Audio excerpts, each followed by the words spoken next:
Now, with the rise in at-home pizza kits over lockdown, we have the two brothers behind Europe's best pizza takeaway to show us how it's done. Europe's best one. Now, Eugene and Ronan Greaney from the Dough Bros are here to show us how to make pizza in a frying pan. Yeah, we're going to do it two ways. So, yeah, we said we're going to, for the hardcore pizza makers, we're going to show who wants to make the dough at home and all, wants to make that effort. We're going to show how to make really good pizza at home without the fancy cooking utensils or pizza ovens. We can do it just with a frying pan and a grill. And then Eugene's going to show you one of the revelations for us during lockdown was the DIY pizza kits. So and this is them here. It's them there, yeah. And like that's where we take the work out and of it just sort of and congratulations to you, because with so many people having to adapt things during lockdown, and you did, and you made such a success of it. So well done. Thank you very much. Thank you. Come out the other side of it now with a good story to tell. So definitely. Yeah, we'll let this fella get going now. See what it's made of. Just onto the dough, right? We have the recipe all up online there, but just when you're working your dough, all you want to do in the proving process, a lot of air gets created in the dough. So what you want to do is push that air out. You can see it just coming out to the crust there. So you want the middle to be nice and thin. So you make all your own dough? Yeah, so we make our own dough, and we do a cold ferment, so we slow prove it for 72 hours.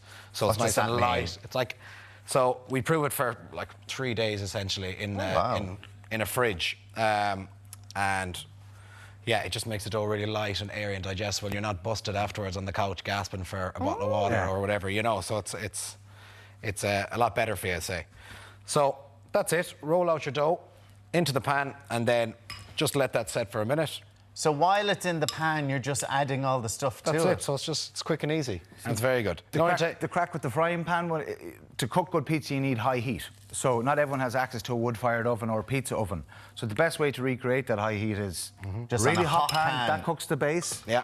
And then... Exactly, and then into a really hot grill. So get your grill preheated and get it like roasted hot. That's your own wood fire version, you know? Yeah, you can do it at home, yeah. So you just want to... It makes sense, doesn't it? Just like you're getting the bottom done with the hot pan and then into the grill. Finish up the top. Yeah. So get your sauce on, then your is this sauce your secret sauce? This is our signature blend here. No, we just get, look, the finest tomatoes from Italy. Things we can't grow here, we have to get in from Italy. So we get the San Marzano tomatoes here. No, we obviously don't. They do like good heirloom tomatoes, but not like, good pizza tomatoes. Yeah. So these ones are called San Marzanos. They're amazing. So all we do with this is add a little bit of salt and garlic and a little bit of olive oil, and that's it. And that's your secret recipe. There's no cook. There's no soprano style. A few touches. The Dough Bro secret recipe. But it's gas, like in New York, like there's be like nearly death threats and stuff from people leaving pizzerias and going and taking recipes. There's none of that kind of crack here. It's keep it simple, get really good ingredients and let them do their thing. And how did two brothers get into all of this? How did this happen? I lost my job about 8 years ago now. Ronan was finishing college down in UL. We grew up in the restaurant industry working for our dad had a pub, our mum had worked in a restaurant, managed a restaurant. So we grew up in hospitality, seeing a gap for pizza in Ireland to do the way they were doing it in Naples, the authentic way, but do it with Irish ingredients and a bit of personality. And we started on a food truck, and 8 years later we're here, and it's been a good old journey, like, you know. So we're getting the pizza lacking the personality. Boom, boom. You have to laugh a bit of nerves, you know what I mean? So yeah, on with the fresh mozzarella. I'm trying to carry Ronan here, you know? Your pizza's burning there, but... What are you putting on there now? So this is a smoked margherita, right? So it's just...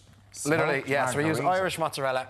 Then this is a smoked scamorza, so it's like a smoked mozzarella. Really nice, smoky flavour. And then we add a little bit of smoked sea salt to it. And it's just a little play on the classic margherita, but kind of bringing it to a higher level. What do you think is like the most popular pizza? Do you know what? You can put whatever you want onto a pizza menu, but your margherita in any pizzeria will be your biggest seller. Yeah. It's the classic. It's you know, it's a number one best-selling pizza in the world. And then after that, people can't get away from pepperoni. You know, it's a classic. I love a pepperoni. They go hand in hand, like, you know. So that's kind of where you want it to get up, and then you just put it in the oven. That's it, yeah. You can see the crust just starting to rise where you pushed all the air out. So that'll start to puff up lovely. And then I'd say give that another minute, and then we put it into the grill. And literally take 2-3 minutes in the grill, and you're good. So I might get cracking then with this, will I? Yeah. You keep an eye on this, because I think the last time I was here, I might have slightly overcooked it. So just so you can see here, and you can probably do this if you want as well. Okay. You might give them another spoon there and you know, a bit of tomato sauce. Just there you go. Yeah. So With these guys, what Ronan showed you is those who want to make pizza at home and go through the effort of making dough. For those that don't, you know, we've our DIY pizza kits. We make, you know, all the pizza bases. So it comes like this. This is the base. We make them all by hand, cook them all in our wood-fired oven in our restaurant. Pre-cooked. Then we vacuum pack them and we send them down with the best of ingredients.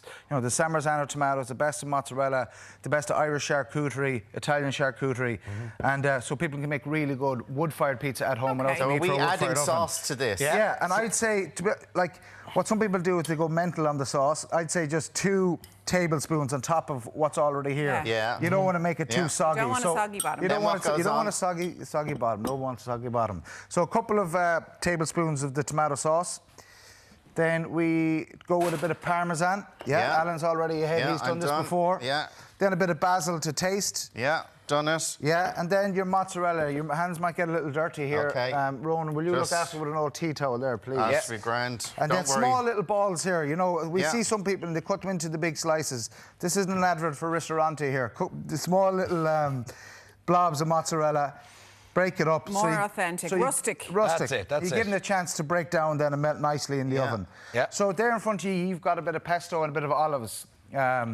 Me, I'm going to go with a bit of wooded pig salami from County Meath. And again, don't overload it with pizza. That's the kind of key. A bit of balance, spread it out nicely. I'm just going to do a little bit of pesto on mine. Looks there we go. I'm going to do a little nice bit of pesto little small bittings. Yeah. And then, that'll do me. For me, I'm going to go with a bit of Calabrian chilies from Calabria, the region where Naples is, the home of pizza. Is add a nice little bit of fire in it and have a real distinct chili flavour. And then I'm going to finish this with hot honey. It's a spicy honey that's made by an award-winning honey maker in Galway, Slieve Aughty. He made us a hot honey. It's just, for us, it's the condiment of the last. It's absolutely incredible. It's made for pizza. So there's mine there now. How's that? There we go. Looks good. Looks good. Could he get a job? Could I get a job? Yeah. He's doing all right. He's doing all right. Very The cheese is I'll a little bit big, but resettling in Galway. He'd get a trial. I don't know about a job. So look, I'm going to pop this one in the oven and. Well, let's take the one out there because we're coming up to time. We're coming up on time. All right. to breakfast time. Oh, it smells yum. Look, yeah. Oh, there it is. So that's that is making perfect pizza at home. That's the DIY kit. Pretty much comes out really, really good pizza at home. Yeah. And the thing is about it as well. Just put it down there so we get a shot of it. No waste, no messing, you know, affordable, really good Irish ingredients. You can make it with the kids at home. If you're having your friends over at the weekend, it's a social kind of a thing. You know, and this is good tips and tricks of how you can make really good pizza and at home. And how can people get these? www.thedoughbros.ie. Oh, perfect. Yeah, so we're sold out this week, but we have kits for next week. Yeah, and we also do a lot of kind of corporate catering as well. So we look after a lot of companies. No company's too big or small. Right, slice the pizza and get it over here. Come on. Lads, great success story. Yeah, thank you very much for joining us this morning.